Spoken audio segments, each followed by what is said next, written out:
മനുഷ്യജീവിതം എപ്പോഴും വേദനാജനകവും സംഘർഷപൂരിതവും പ്രതിസന്ധികൾ ധാരാളം നേരിട്ട് കൊണ്ടിരിക്കുന്ന മനുഷ്യ മനസ്സുകളാണ്.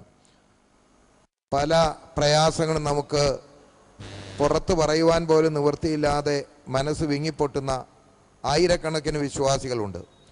അവർക്കൊക്കെ ഇപ്രകാരമുള്ള പരിശുദ്ധ ദേവാലയത്തിൽ കടന്നു വന്ന് പരിശുദ്ധ ഗീവർഗീസായുടെ മധ്യസ്ഥയിൽ ശരണപ്പെട്ടുകൊണ്ട് മനസ്സിൻ്റെ ഭാരങ്ങൾ ഇറക്കി വെക്കുവാൻ തക്കവണ്ണം ഏറെ ഇത് സഹായകരമാണ്, അനുഭവമാണ്. തീർച്ചയായും വിശ്വാസികളെ ഈ വിധത്തിലെ കടന്നു വരാൻ തക്കണം പ്രേരിപ്പിക്കുന്നത്. ഈ സമയത്ത് ഈ ദേവാലയത്തിൽ കടന്നു വന്ന് പ്രാർത്ഥിക്കുകയും നേർച്ച കാഴ്ചകൾ സമർപ്പിച്ച് പരിശുദ്ധ ഗീവർഗീസായുടെ മധ്യസ്ഥ ശരണപ്പെടുകയും ചെയ്യുന്ന എല്ലാ വിശ്വാസികളെയും ദൈവം തമ്പുരാൻ ധാരാളമായിട്ട് അനുഗ്രഹിക്കട്ടെ എന്ന് പ്രാർത്ഥിക്കുന്നു. ആകാശത്തെയും ഭൂമിയെയും സൃഷ്ടിച്ച കർത്താവിനാൽ നിങ്ങളെല്ലാവരും അനുഗ്രഹിക്കപ്പെട്ടവരാകുന്നു.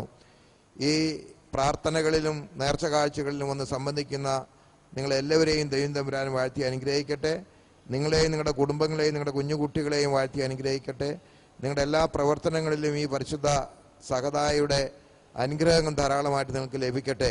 വിശ്വാസികളായ നിങ്ങളെ മരിച്ചുപോയവരെ ദൈവം തമ്പുരാൻ ആശ്വസിപ്പിക്കട്ടെ. പിതാവും പുത്രനും പരിശുദ്ധരുമായുള്ളവേ, കുറ്റമുള്ളതും കുറവുള്ളതുമായ ഞങ്ങളുടെ പ്രാർത്ഥനകൾ ഉന്നതവും ദൈവികമായ സിംഹാസനത്തിന് മുൻപാകെ കേൾക്കപ്പെട്ട് അംഗീകരിക്കട്ടാക്കി തീർക്കുമാറാകട്ടെ. വിഷയം ആബോറുഹോ കാദി ശോഹോ ശോഭ കൂലസ്ബാൻ ലവന്മീൻ.